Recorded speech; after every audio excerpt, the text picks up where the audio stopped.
All right, everyone, welcome to this webinar about Content Studio. I'm Alexandre, founding partner here at Toast Studio, and I'm joined with David Beebe, who's joining me live from Toronto. We wanted to spend 1 hour with you. This is a series of webinars we do where we actually spend an hour on a specific subject, and today what we'll be doing is actually talking about Content Studios and the various forms that Content Studios can take from a brand's perspective and or an agency's perspective, or even from a publisher's perspective. So this webinar is hosted by Toast Studio, which I am just said one of the producers, and David is also an executive producer here at Toast, and we will be spending that time talking about that. I just want to mention at the end of the hour, I'll have a special offer because we're also going to be touring various cities here in Canada and the US with a one-day masterclass on content marketing and storytelling, which is called Content Decoded. So basically at the end of this webinar, I'll be giving you a special promo code that you can use to register. So without further ado, I'll turn it over to David, who should be able to turn his camera on shortly, along with his video. And from that, there you go. I see him coming along. Hey, David. Hi. Hello. So 1 hour here. We have until about the next 60, 55 minutes to talk about those Content Studios. But first, before jumping into the actual content itself, I wanted potentially for you to present yourself and maybe your CV, because that's one of the things that you know a lot about is actually Content Studios. Yeah, absolutely. It's great to be here today with everybody and talk about Content Studios. You know, they're the new shiny object, right? As brands really are starting to understand the power of storytelling and how people are not engaging with interruptive marketing.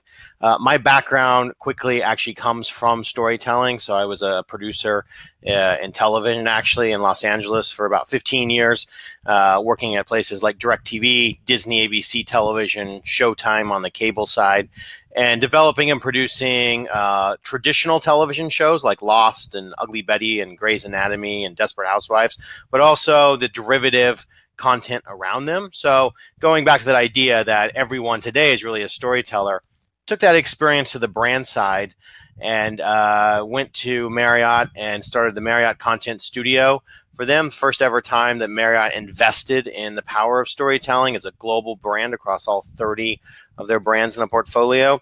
And there we developed really a powerhouse studio that did webisodes, TV shows, digital publishing, documentaries, and really able to show the industry how you can use storytelling and really premium storytelling to win the hearts, minds, and wallets of travelers. So what we're going to talk about today is Content Studios, and there's a lot of different types of Content Studios out there. There are everything from internal to driven by agency, and some not, every way to set it up is not right for every brand, especially. And so we're going to talk through the different models. But before I do that, I'll quickly jump in and sort of just a few slides of sort of state of media and marketing, and then take a deeper dive, and then we'll hopefully have time for questions as well. Perfect. All right. I'll let you go ahead.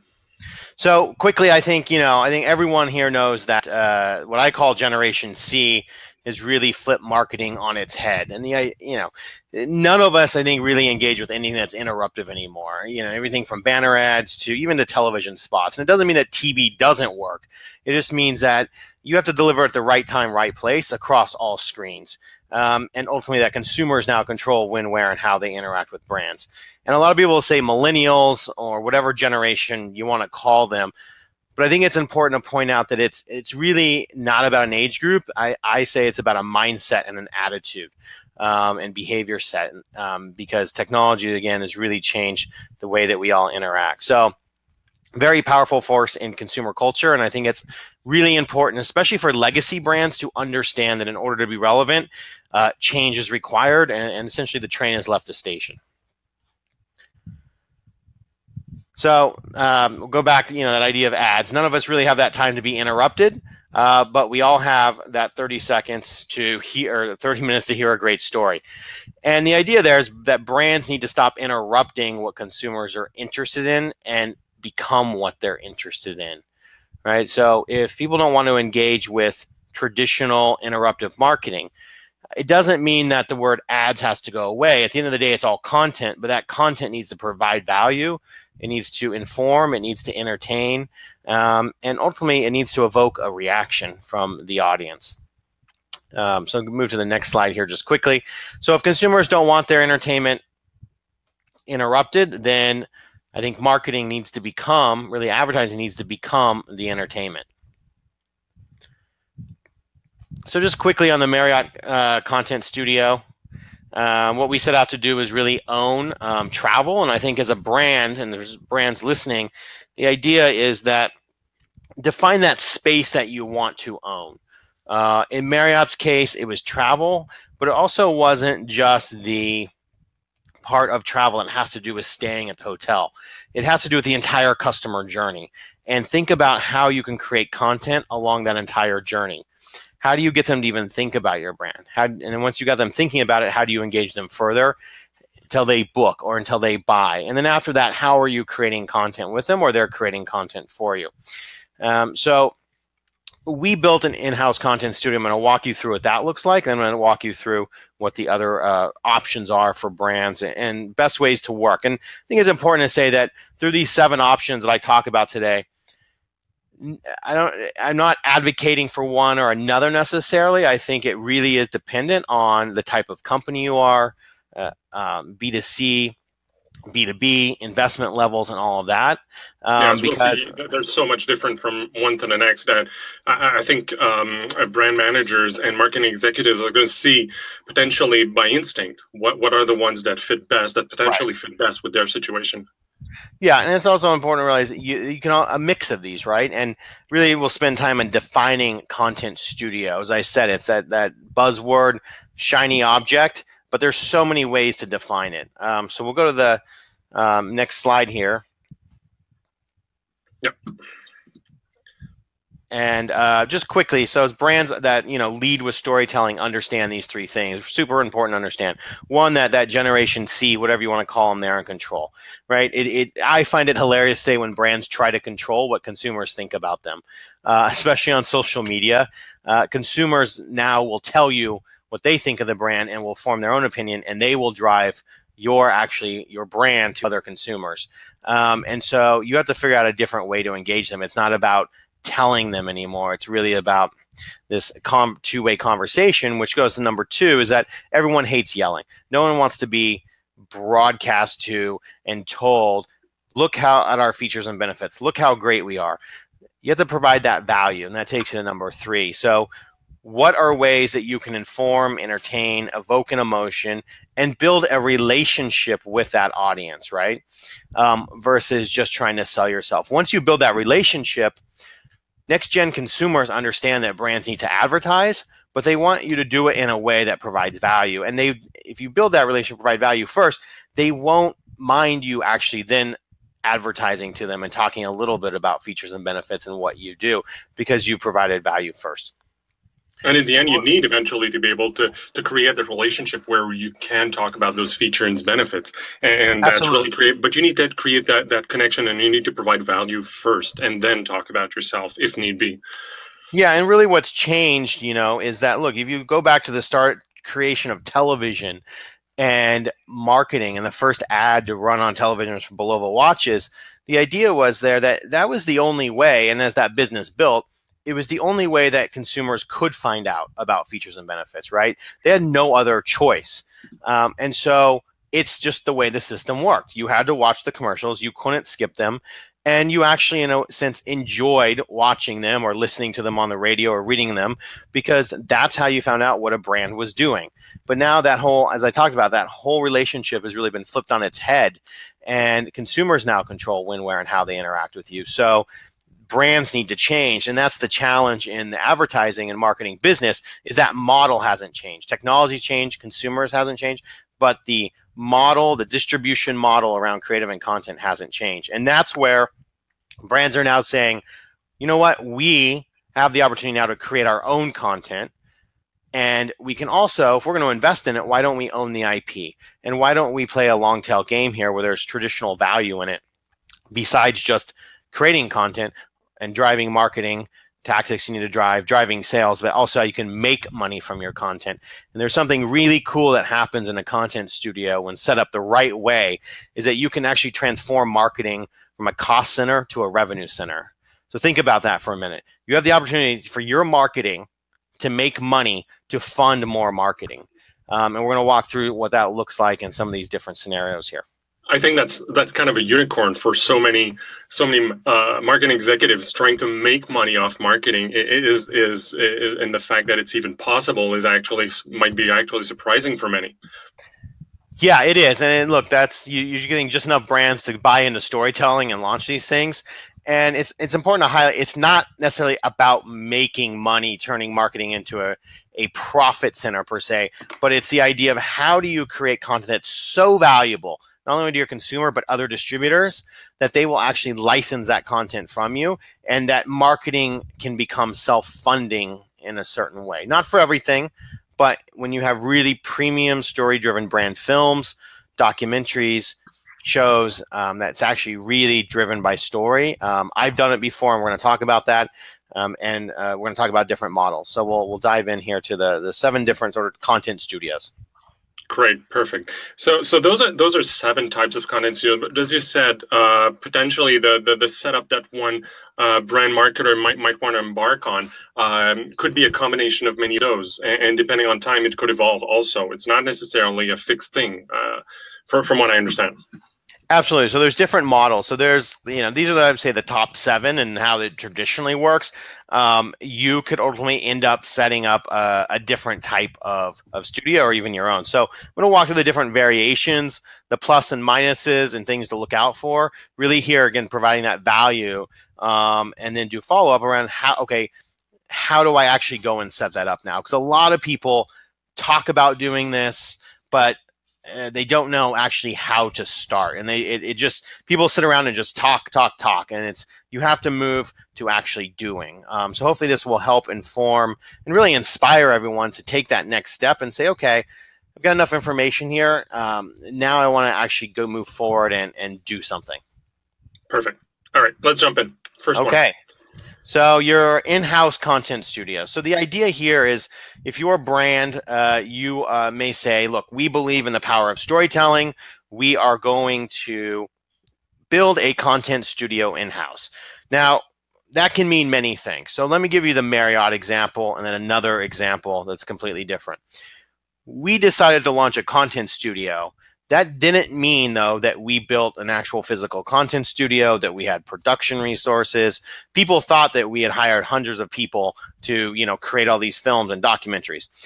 What that actually means is that you have an in-house team, and it could be 1 person, it could be 5 people, it could be whatever amount.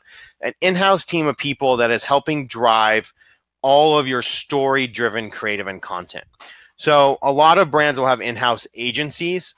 Those are the people that are doing your traditional marketing, right, and creative and content. Your studio, if that's what you call it, is focused on, is really that story-driven content. So the type of people you hire here are typically your development executives from television, creative types.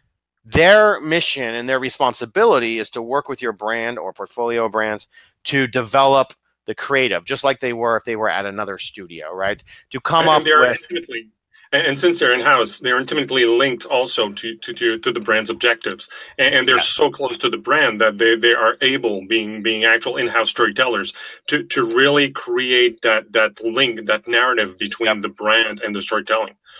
Yeah, and that's why they're in-house. To your point, is they're in the building every day. They're part of the culture. They're part of the company. They know the ins and outs. They know everything as it's moving, versus being outside and not knowing that. So their role in the way that I set it up and how I set up content studios in working with brands is to say, here's the core team you need to hire to help develop and run it. Once you know what you want to do at a high level, right? So you want to do let's say, we'd really love to do a brand film or a documentary. It's around travel. It's for the business travelers, our target consumer. Now let's go find the right creative partners to execute. And that's really key, is that you're partnering with the creative community to execute. And that doesn't mean you're doing it all in-house. So that could mean you go to a production company. It could mean you go to an independent producer. Could mean you go to an influencer. but you're partnering with someone to tell that story who is essentially an expert in that type of storytelling. And then, but the idea stage is done in-house. That's the thing here. right, because you're saving a lot of time, right? You're versus an independent person trying to guess all those things the brand wants. And the other thing that does is when you develop it in-house, you are able to actually develop creative where the brand is naturally part of the story. It's a character in the story. It's enabling the story to happen. It's different if you just integrate your brand into an existing story. That becomes an integration and it disrupts the story. So that's why it's key in these in-house studios. Again, and it's really that, look, this is marketing sexy talk. Again, I've seen studios that are literally one person. I've seen studios that are 15 development executives. It just depends. The point is, it's not as expensive as people think. You have at least minimum a person who's driving your global storytelling strategy. And where does that person come from? Do you see that person as being a storyteller first or a marketing person first that actually knows storytelling? Well, it's a mix. When I build out content studios with brands, I tend to recruit and hire and build organizations around formal journalists, news producers, television executives on the creative side, a mix, or like entertainment marketing folks, people that understand storytelling basics and ultimately what the consumer wants, right? Versus a marketing person who is classically trained marketer who's going to try to sell features and benefits first. You really have to understand story structure, formats, all the different channels out there. So I really lean on actually bringing people from a storytelling background and preferably someone who's developed creative on the traditional side or on the digital side, but someone who understands that world. You then can partner with your marketing team to layer in the marketing as needed, but the story should lead. So otherwise, you end up making a commercial, right? And the other key point is that it's super important for this person to really have the, authority is, I think, the wrong word to use, but the ability to drive change, create change, and make things happen in an organization, and not do creative by committee. Because what happens there, I think we all know, is that before you know it, Bob the security guard is giving notes on something you're creating.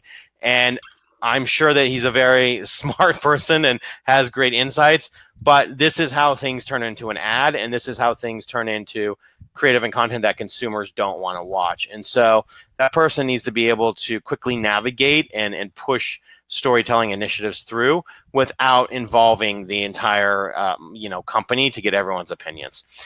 And who is that person's boss?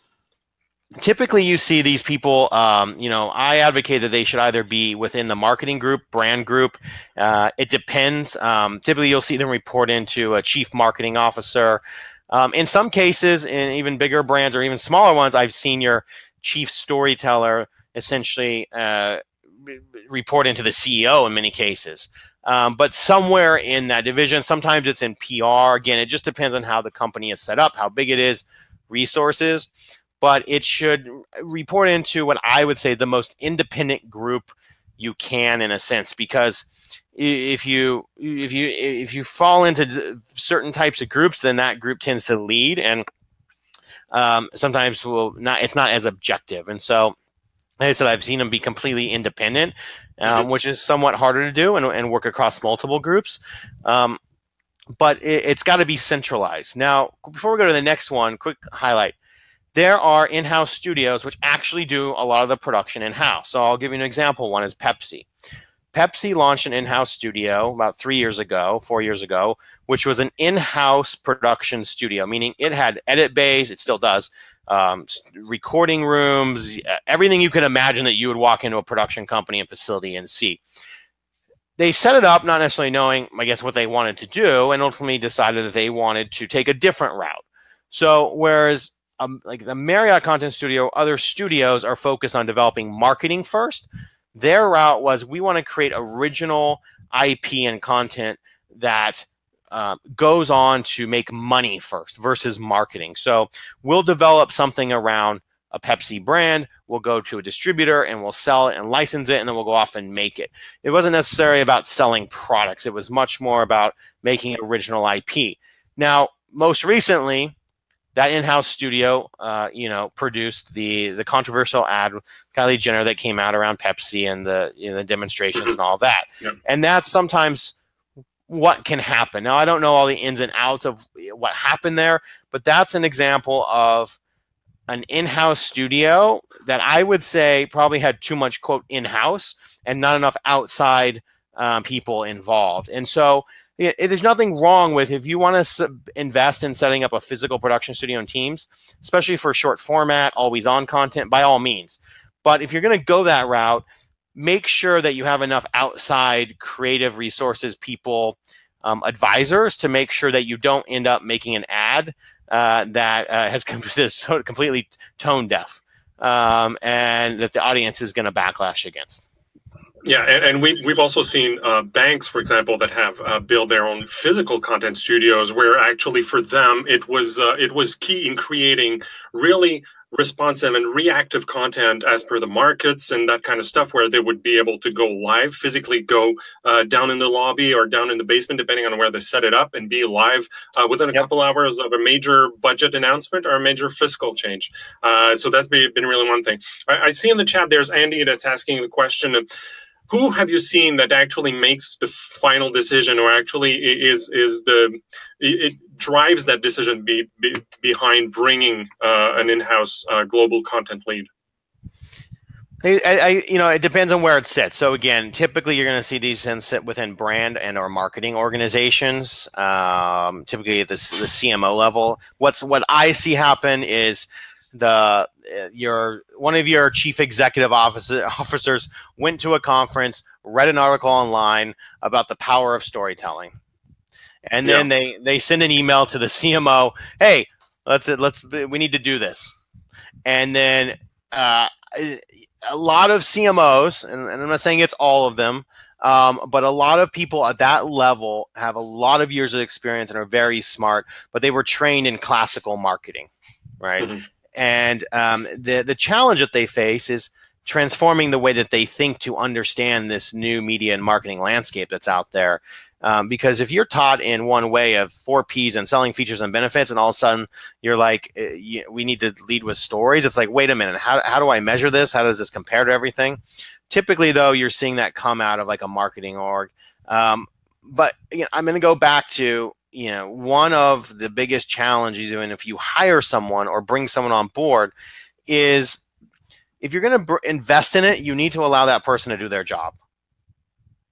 And that's super important, because you don't want to hire someone and say, yes, we're getting behind this and we're doing it, and then they just face uphill battles from people all day. And so one of the smartest things, regardless of organization type, is let that person do what you hire them to do. But also, if you're that person, before you go in and try to create all this change, spend a significant amount of time of education and informing people and inspiring them to understand what you're introducing. Because in a lot of cases, it is new. It's completely different from traditional interruptive marketing. And there are ways to sell it in.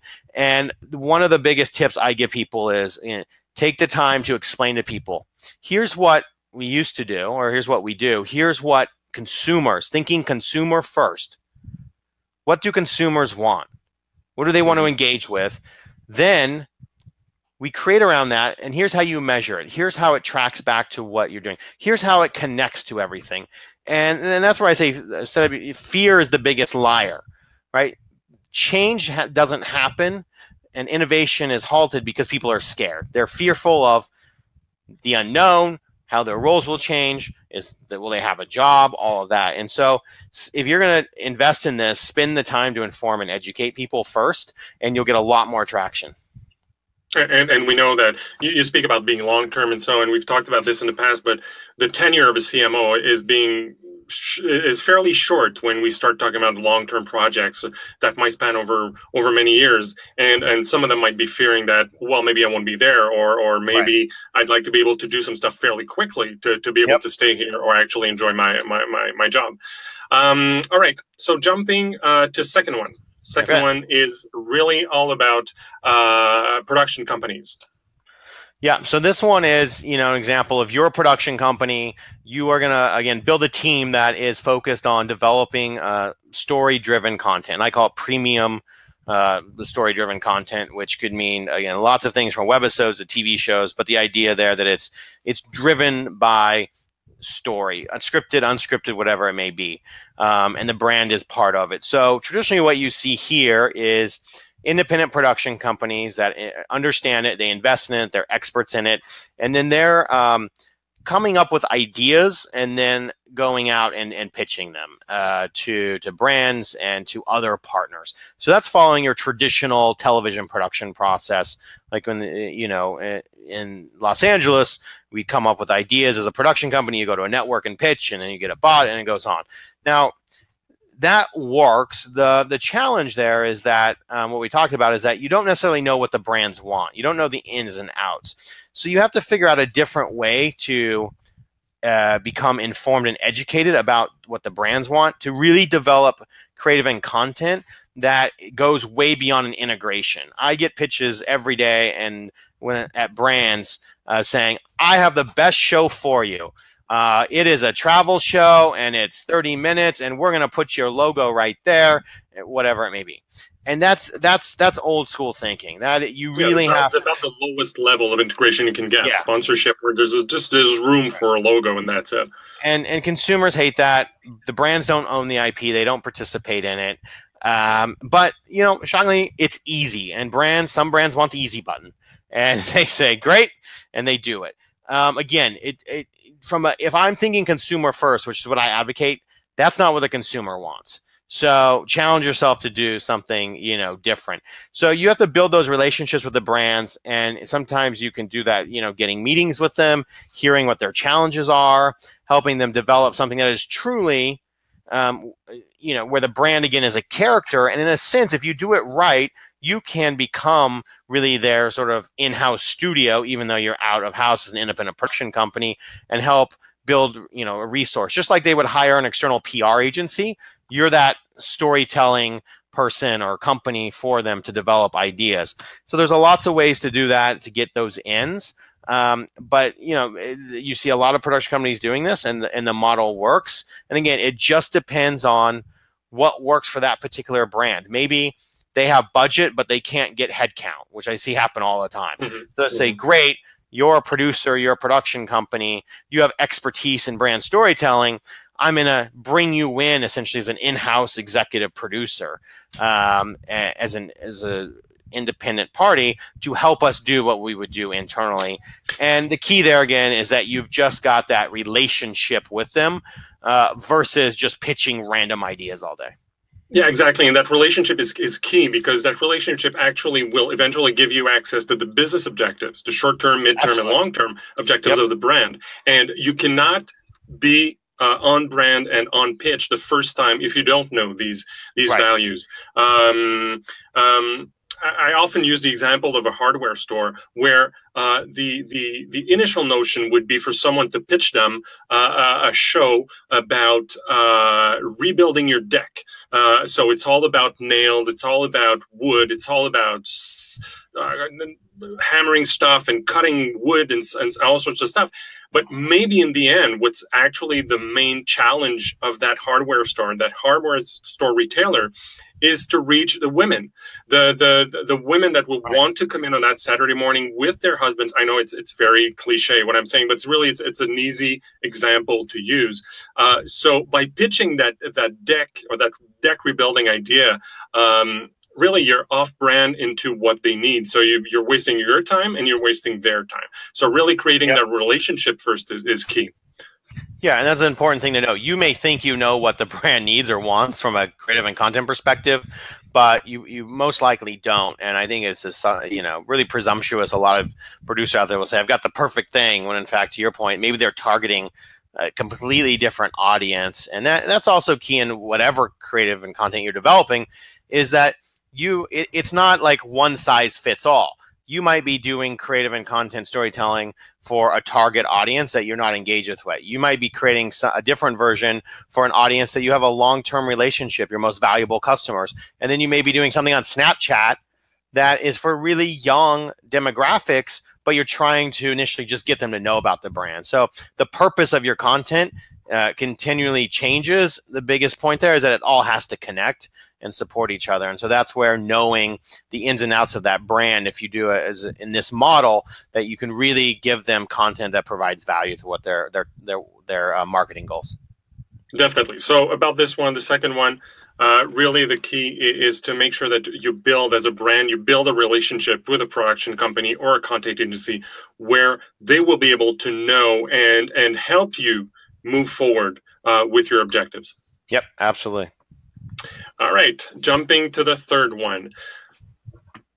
All right, so this covers a wide range, but this is your advertising agencies and really your strategic consultancies. So think your really big traditional advertising agencies all the way to the consultancies now, which used to be strategic in nature, but are now buying up these creative agencies to get into that side of the game. So very similar here. They have hired people who are hopefully storytellers or have that background, and they are working with their existing clients usually to pitch them ideas. Now, because they have an existing relationship as an agency, they know all the ins and outs. The challenge here is it depends on what type of agency it is. Is it a media agency? Is it a creative agency? Is it your PR agency? Everyone's in the content game now. And these are the different variables. Do they know enough? What is their interest? How are they involved? What's their incentive? Are they getting a percentage of it? And are they also buying the media to help market it? I say before, another key takeaway is that don't forget the content. You don't forget the marketing and content marketing. So many people make content and they don't market it. You actually have to spend money so people know about it. There's just so many content creators out here. But on this agency side, very similar to production company in a sense. It's just a different way that they're also going to be creating and developing ideas and bringing them to the brand. I've seen success in this. I've seen complete disasters in this model, typically because there's so many layers in this model. You've got your brand, you've got your internal team there, you've got your agency who's hired another agency, who's hired a production company, who's hired a director, and there's 40 people on a call. Mm-hmm. And it's really hard to move creative forward because, again, everyone's got an opinion. I always advocate go with the model that has the least amount of layers in it and people. Now, you want to obviously build a strong team of internal, external, but you don't need 15 different companies working on your first brand storytelling initiative. It's too many cooks in the kitchen. And again, what happens is you end up with ultimately creating an ad.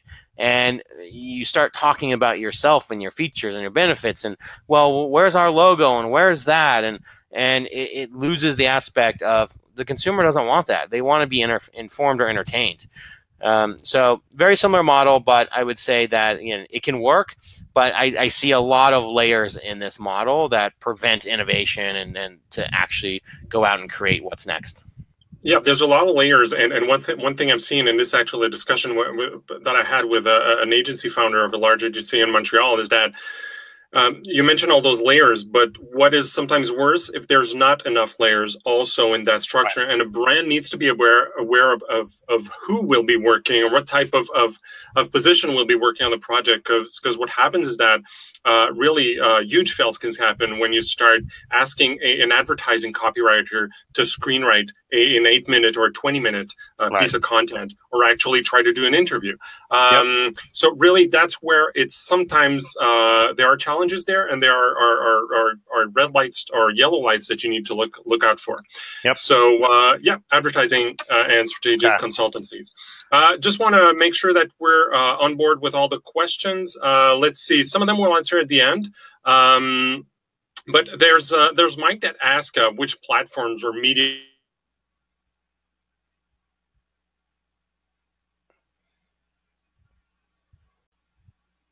Nope, you cut off there. I lost you. Well, hopefully you'll. Oh, there you are. Yeah, because I'm coming back. All right. Sorry, I'm back here. There's that yellow that dark spot there that's going to stay for a couple minutes. So there's Mike that was asking which platforms or media companies are most open and are able, based on their advertising policies, to buy branded content. Maybe to quickly answer that one, what we're seeing is that a lot, and we'll talk about that in just a bit. I want to tell you, it's a little of a teaser for, I think, number 5 or 6, but more and more publishers are actually integrating content studios in-house to either be able to publish content or actually help brands produce content. So that's one. And then Jess, we'll tackle that closer to the end, how to better understand your audience. All right, so let's move on to number 4. All right, I'm trying to get through these, so we've got time at the end to answer more questions.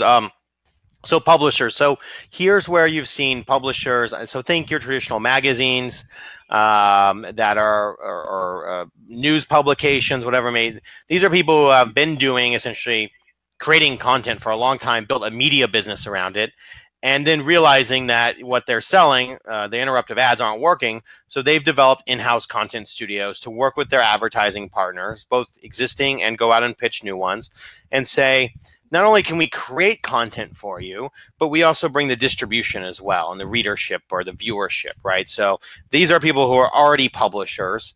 They're storytellers in a sense of creating content that people are reading or watching, but now they're creating branded content for them and helping distribute it as well. So this model works well. Ultimately, they're going to a production company. They're going to a producer or a team of creatives to still execute it. So it tends to be your in-house, again, smaller teams. They're helping create the strategy, the creative pitches around it, but they're not actually executing it in-house. In some cases, they are, but in most cases, you're seeing them build a core team, really a sales team usually, that has creative folks in it to go out and pitch brands and sell them on essentially the whole package, and then bring in a production company to actually execute on it. Yeah, and one thing that is really important is that when you start contacting a publisher, one thing you need to be aware of is that in most places, it will not be the same journalists as the ones that you read on a daily basis who will be working on your content, especially if it's written content. What's going to be happening ethically, pure play journalists will not be able to work for a brand along with doing the next morning some kind of financial coverage of a situation. Right. So you have really ask questions when working with publishers to make sure that you are not simply giving 15% to a publisher so that they call the production company that you could have called yourself. So sometimes that could be an issue, but otherwise a lot of them do actually do great work in creating and screenwriting and creating content that fits with their actual audience. They are the ones that know their audience the best. Yep. All right. Following publishers, we have... So this goes into your media companies, your networks, your cable chain, your broadcasters. These are your traditional creators of content in this sense, right? So, an example I'll give you is at Disney ABC, the content studio I created there. We created derivative content of our shows. So we would create webisodes of shows like Lost, Ugly Betty, Desperate Housewives, Grey's Anatomy, that were derivatives, meaning they were shorter format, 5 to 7 minutes, had the same actors in them, shot on the same sets. We would go to an advertiser and sell them to be part of the story. Very traditional model, but they still do it. It still works because as part of that media buy, they're including a bunch of other branded content that's being distributed across their media network. And did you pitch it once it was produced, or did you pitch it before producing it? So it was pitched before it's produced. So essentially, it is it's really strongly driven by the show, obviously, because you're working with existing storylines and characters, and you are then going out and figuring out how do you create and integrate a brand into it. So it's a very traditional model, but from a digital perspective, you're creating webisodes that are still presented by a brand.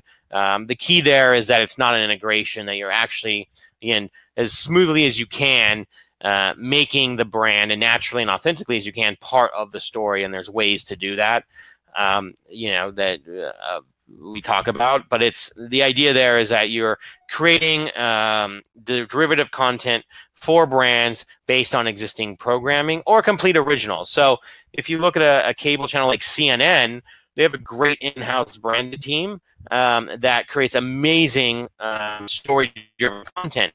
And they've got the resources to do it because that's what they do every day. But in some cases, they still work with independent producers and production companies to execute it.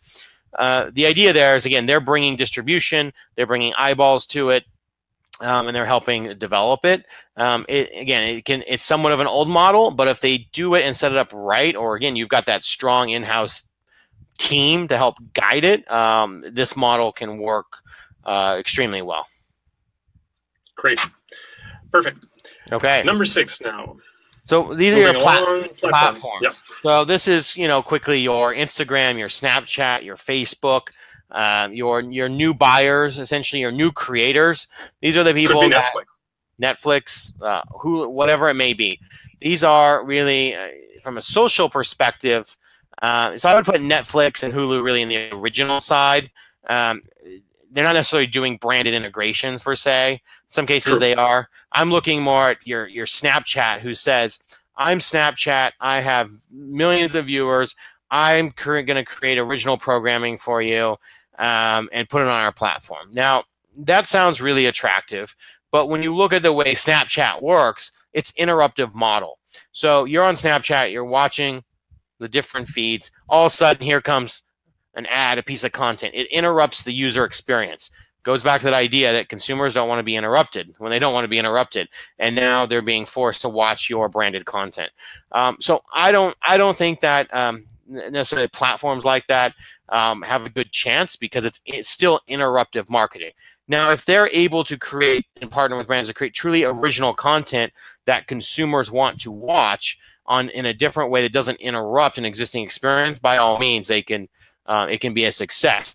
The way that I work with brands in doing that is I say, whether it's Snapchat, Instagram, it's that idea of let's go partner with a creator and find the right production company and right producer to help package this together and do it ourselves, and then go distribute it on their channel versus going and buying ad space on the platforms. And essentially renting the audience also. That's one thing. Yep. All right. And last but not least, number 7, the infamous influencer content. Yeah. So this is tied to what I was just talking about, influencers, your multi-channel networks that you've got. These are all people who have content studios, essentially. From an MC perspective, they're developing ideas. Typically, they're based on influencers that are part of their network. So they'll say influencer X wants to do a show about X, and we know the brand, and we're going to go pitch it to them. That can work if it's done authentically. In many cases, it's still an integration, and it's not authentic. Now, where I see a lot more value is as a brand is partnering with an influencer to help develop the idea, and then go and also partner with a strong producer or production company that has the background to do that. Because what you see with a lot of influencers is they bring a lot to the table. And I call them sort of the new networks, right? They bring the distribution. They've got eyeballs. They bring the creative development to a certain point. They know what their audience wants. And they're making money. They're monetizing it, not only by being paid by the brand, but also running traditional marketing against it. So in a sense, you're networking to a media company. But what happens is a lot of them are so young and new to the game that they don't understand the bigger picture. So you want to partner with a production company or a producer that has that experience and infrastructure to actually help execute it. So what I traditionally do is I'll work with the brand to develop something as a producer, find the right creator, right? Then go to a production company and say, look, you've got the infrastructure, you've got all the equipment, you have the expertise, work with us to produce this and execute it. The influencer is still the talent, they're still driving it, they know their audience best, but they typically don't have what's most important thing is that infrastructure and process experience, meaning how do we schedule this out? What equipment do we need? What kind of crews do we need? What are the deadlines? All of that. And so that they really lean on production companies from that infrastructure and I don't want to say administration, but to run it smoothly so that the brand has a really good experience with them and goes back and does a lot of work with them. And have you seen more success with fewer larger influencers, or going with multiple smaller influencers? I think it should be, if you're going to get into influencer marketing, we could do a whole nother webinar on that topic and probably talk for hours. You should have a mix. I don't know if there's just to say go with a bunch of micro influencers or go with one big one.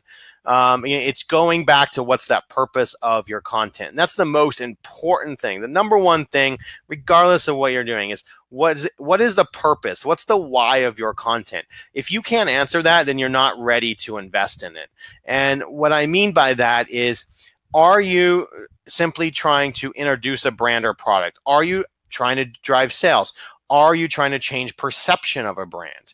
Are you just trying to build a relationship with people around your brand? Is it a one-off? Is it event driven? Is it multi-episode? There's so many different ways with influencers and it can absolutely be effective. I think it's one of the smartest things to do and invest in, but you have to, what I say is sort of invest in that bench, right? Like a baseball team is create a bench of players, and you've got your star players and you've got your new players, and invest in all of them in different ways so that you're hitting different audiences with different types of content that are meeting your goals and the why behind your content, versus just saying, hey, let's go create stuff and throw it out there. Well, it basically comes back to what you said about the importance of creating a relationship first, either with a production company or even an influencer. I mean, doing a one-off can be of great risk. It can be a hit or most often miss also. Absolutely. And I think with influencers, it's important that, you do build a relationship with them, and, you can do a one-off to see if it works and all of that. But the idea there, and again, going back, thinking consumer first, is that it's a lot more effective if your target audience, if your consumers see the same person or group of people consistently engaging with your brand. It brings instant credibility, authenticity to it, and they see that, oh, this isn't just about the brand paying someone to say something. These people actually believe in the brand. They actually use it. They're actually part of the team. They understand it, and that goes a long way with consumers versus influencer holding up the latest weight loss tea bag or protein powder. Create long tail programming of all types with these people and build a relationship with them. Great. So that wraps up the list of 7 types of content studios wanted to talk about today. As you can see on the list, there's really a great and a big difference between the various types, but also many of them can be mixed and matched. We have at Toast a large client that is in the financial sector, and basically we see that we work with them a lot on multiple projects throughout the year, and we're on a production company type of content setup. But they also do some campaigns directly with publishers that have their own content studios and are able to really build content for a specific audience. And they also have storytellers in-house. So basically, they were able to build a kind of a hybrid model for their own needs. So really, it's not a recipe or one single solution that will work for all. It's really all about creating that mix between the various types of content studio and the types of needs you might have throughout the year or throughout your 5-year plan or 3-year plan. So great. Anything to add? Any great new questions that we might have?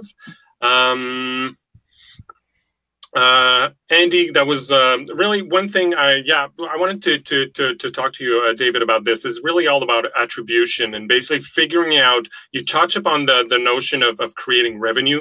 That's like the biggest idea and really what could make the whole thing scale and explode. But really, most often, what happens is that it becomes hard to really have a clear attribution, or at least what marketing executives want is a clear attribution between the content and the storytelling spend and actual revenue. How do you work that out, and how do you measure success? Well, first I go back to really understanding that why of your content. And if you can define that, then before you even develop creative, go to actually develop your distribution strategy around that. And those two things need to connect before you even start talking about what you're actually creating or actually start production. That's absolutely key. So many brands jump in, they create something, and they go, "Oh crap, what do we do with this? Oh, let's put it on YouTube, right?" And then how do you measure it? So if your purpose of content is to introduce a new brand, and that's all you're trying to do, your purpose, how you're going to measure that is completely different if you're creating content that's made to drive sales or that's made to change perception of a brand. So you're going to measure those in different ways. Besides your traditional marketing metrics of views and engagements, how are you building a community around that? So I use what I call the 3C strategy that applies to everything, and anyone can use this in any type of content. The first C is content. So how are you creating content of all different types, different formats across all your different channels? Then how are you building a community around that? Whether that's likes, subscribers, email signups, loyalty members, how are you building a community around that your different content you're creating? And then the third C is commerce. How are you driving commerce from that community? And that can mean sales, right? And what I want people to think about is when you create content, don't just think of it as content. Think of it as, what else can I do with this content? Is there an experiential part that marketing that this content can play a role in, right? Is there create a sales package around this content? So one thing I did in creating brand films is always create a sales package around the film. So an example I'll use is the brand film that I produced for Marriott called French Kiss, which we shot in Paris. Half the film was shot in Paris, half the film was shot in the hotel. We created the sales package around that. The idea was you too can experience what you saw in the film, meaning great, greeting, VIP room, a great rate, meeting the GM, roses, whatever it may be, and also private tour of the iconic locations in Paris where we shot. That sales package did $500,000 of revenue for that hotel in 60 days. So think about it. The film was to change perception of the brand, which it did because it showcased what the brand experience was. It drove sales for the hotel. That film then went on to be licensed to distributors of content, right? Including international broadcasters, airlines, and in that case, hotels, but you want to sell it to yourself, but also to other distributors like Netflix and Hulu, because they viewed it as premium story-driven content where the brand is just a character. It's an enabler of the story. It didn't interrupt the story. That's so valuable to people who need content. Your traditional broadcasters, they will license it from you, even though you're a brand. Now, it's a new model, and what's really important is that you work with someone that knows how to set up those deals, because if you don't set up the right deal, you're going to get completely screwed at the end of making money off of it.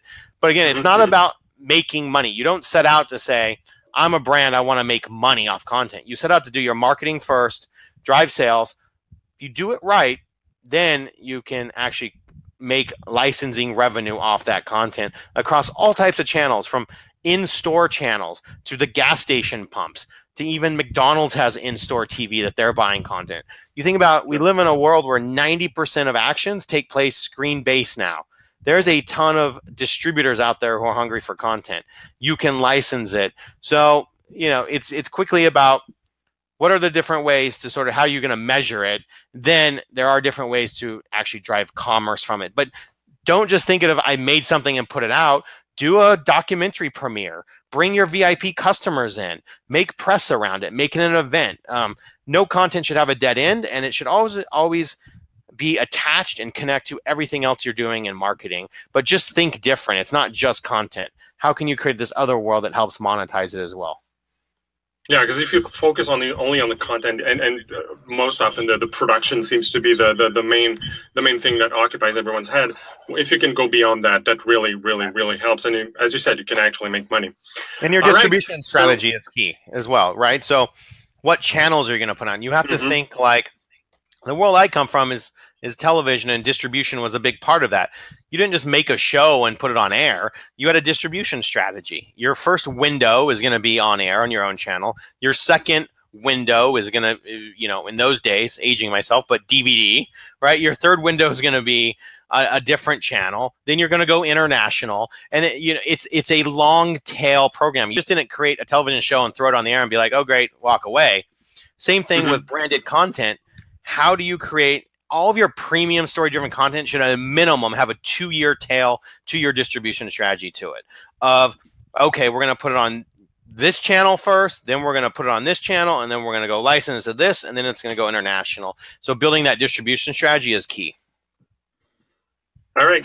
So perfect. So we're about, it's about time to wrap it up. We're about an hour in. So thanks a lot to everyone who attended. As I mentioned, we're doing a tour, David and I. We're going to be touring multiple cities. David is going to be in Washington, D.C. soon, and in Chicago, I think, also. Yeah. And we're going to be in Toronto and Montreal. Yep. Yeah. First stop is going to be Montreal on October 26th. If there's anyone that's interested in joining us, I've actually just published a button on the chat side. It's actually a code VIP200, so you can use that when buying a ticket, and you will get a $200 rebate for that. So don't hesitate. David and I are also always available on social media and multiple platforms, and you can contact us, Toast, at any time. We're really big fans of the second model of the content studio type, which is a production company, and a content studio and content agency model. So I will leave you at that. Wish you a great afternoon for anyone that's on the East Coast or West Coast. Have a great evening for people in Europe. And from that, we'll see you soon on our next webinar. Thank you, David. Thank you. Bye-bye. Bye.